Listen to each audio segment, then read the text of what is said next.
Hello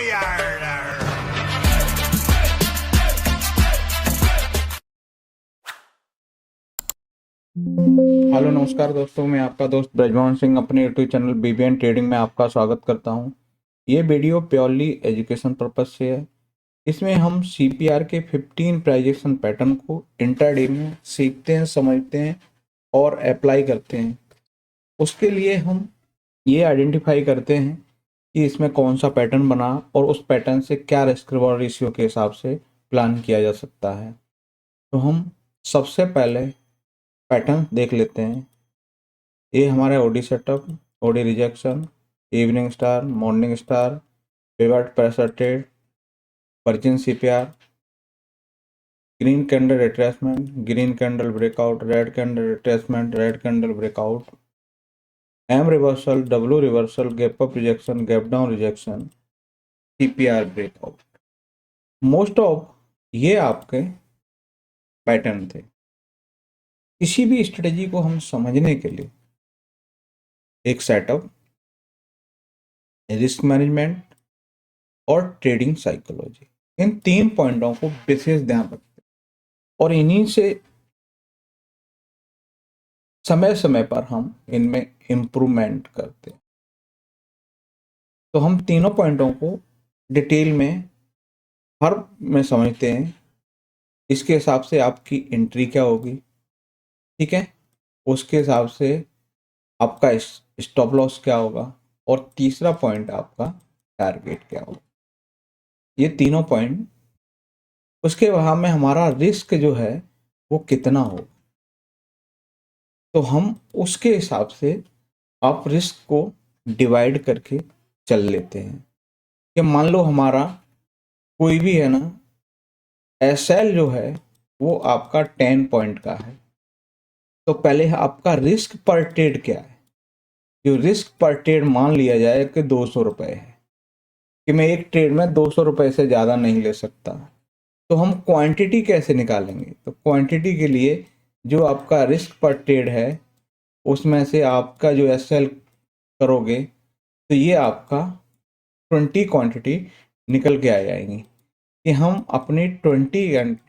अब करते हैं टारगेट क्या होगा। तो टारगेट हम 1:2 लेके चलते हैं। तो हमारा रिस्क एक ट्रेड का 200 रुपये है, तो प्रॉफिट आपका 400 होना चाहिए। इस हिसाब से हम लेके चलते हैं। चलिए अब हम चलते हैं, आज के दिन देखते हैं। ये है निफ्टी 50 का चार्ट। इसमें हम बात करें तो हमारे पास ये ग्रीन कैंडल बन गई। हमारा मॉर्निंग में कोई पैटर्न नहीं बना। अगर इसके ऊपर होते और याद रहते तो हम मॉर्निंग स्टार कैंडल बन जाते। तो ये मॉर्निंग स्टार नहीं है, तो क्या करें, हमने यहाँ से देखा कि यहाँ से आपको रिजेक्शन मिला, तो यहाँ से लेके टारगेट यहाँ तक, ठीक है। अब उसमें टारगेट तो मिला नहीं, इनफैक्ट आपको यहाँ एसएल मिल गया। तो इसमें क्या है, इसमें आपको जीसीआर के हिसाब से आपको क्या मिला, एसएल मिला। अगर आप यहाँ एग्जिट हो गए होगे तो थोड़ा बहुत प्रॉफिट, बाकी इस पैटर्न का तो टारगेट यहीं तक है कि हमें यहाँ तक जाना चाहिए। वहाँ तक नहीं गया तो क्लियर एसएल था। अब बैंक निफ्टी की बात करें तो बैंक निफ्टी में भी आपको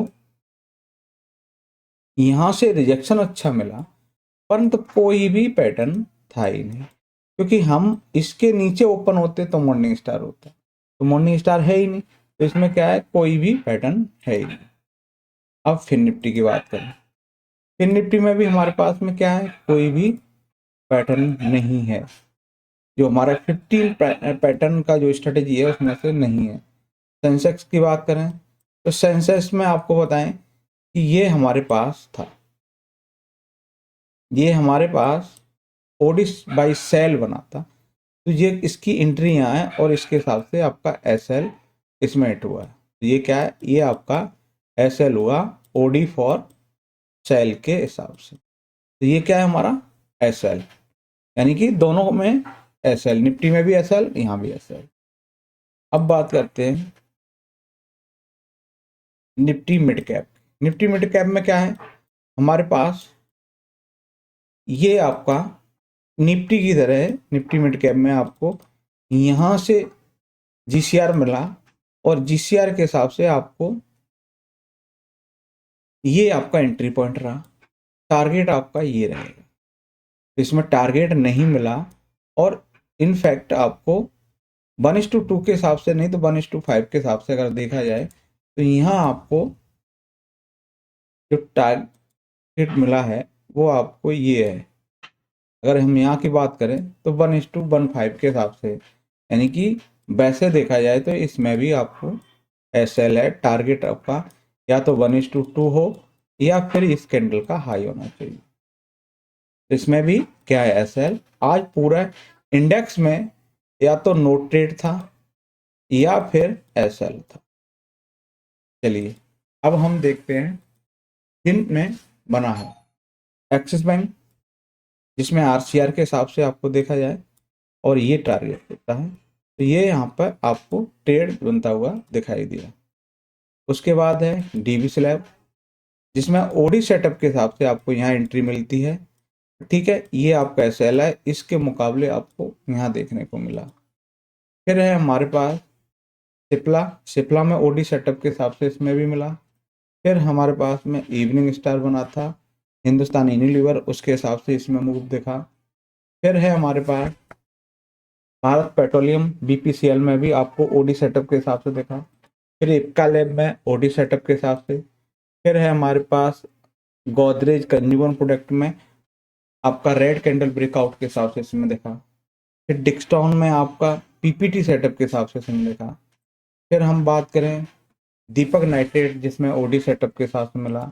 फिर हमारे पास कोलगेट पाम ऑयल में भी आपको डब्ल्यू रिवर्सल, ये आपका फर्स्ट लो बना, यहाँ से रिट्रेस किया, फिर दोबारा हम इसी के पास आए और जैसे ही ग्रीन कैंडल बनी तो डब्ल्यू रिवर्सल के हिसाब से यहाँ आपको हाई रिस्क रिवॉर्ड रेशियो के हिसाब से आपको रिवॉर्ड बेटर रहा। रिवॉर्ड की हम बात करें तो रिवॉर्ड आपको 1:8 के हिसाब से देखने को मिला है। तो वैसे यहाँ तक के लिए तो आपको क्या है, ये जो पैटर्न था ना वो डब्ल्यू रिवर्सल, ये वाला पैटर्न प्राइस ने पहले लो मारा फिर रिट्रेस होकर दोबारा इसके पास आई, यहाँ ग्रीन कैंडल फॉर्म होने लगे तब आपको न था। तो हमने यही देखा कि यहाँ पर ऐसा बना और यहाँ से अगर यहाँ से रिवर्स मिलता है तो इन बैलेंस गुड आपको यहाँ तक पॉसिबिलिटी मिल सकती है। उसके बाद है हमारे पास चोलामंडलम इन्वेस्टमेंट जिसमें ओडी सेटअप के हिसाब से मूव मिला। फिर है हमारे पास कैनरा बैंक जिसमें ग्रीन कैंडल ब्रेकआउट के हिसाब से मूव। फिर फेडरल बैंक में पीपीटी सेटअप के हिसाब से मूव। फिर है हमारे पास में प्रेस्टीज स्टेट प्रोजेक्ट जिसमें रेड कैंडल रिट्रेसमेंट के हिसाब से मूव। फाइनल टारगेट आपका ये था वहाँ, उससे हिसाब से यहाँ तक। उसके बाद हमारे पास में जो है नेक्स्ट है नेशनल एल्युमिनियम यानी कि नाल्को में ओडी सेटअप के हिसाब से मूव मिला। फिर जुबलेंट फूडवर्क जिसमें आपको ग्रीन कैंडल रिट्रेसमेंट के हिसाब से आपको मूव मिला जो कि इस पॉइंट के हाई तक है। तो यहाँ से यहाँ तक मूव है जो आपको एक बढ़िया ट्रेड देखने को मिला रिस्क रिवॉर्ड रेशियो के हिसाब से। फिर है आईआरसीटीसी जिसमें आरसीआर के हिसाब से मूव मिला। तो ये थे हमारे जिनमें पैटर्न बना उनके हिसाब से मूव देखने को मिला। आज के दिन इंडेक्स ने आपको डिसअपॉइंट किया कि किसी में ट्रेड मिला, पहले तो मिला ही नहीं, मिला तो उसमें एसएल हिट हुआ। तो वीडियो अच्छा लगे लाइक शेयर कमेंट्स करें और चैनल को सब्सक्राइब करें। नमस्कार साथियों।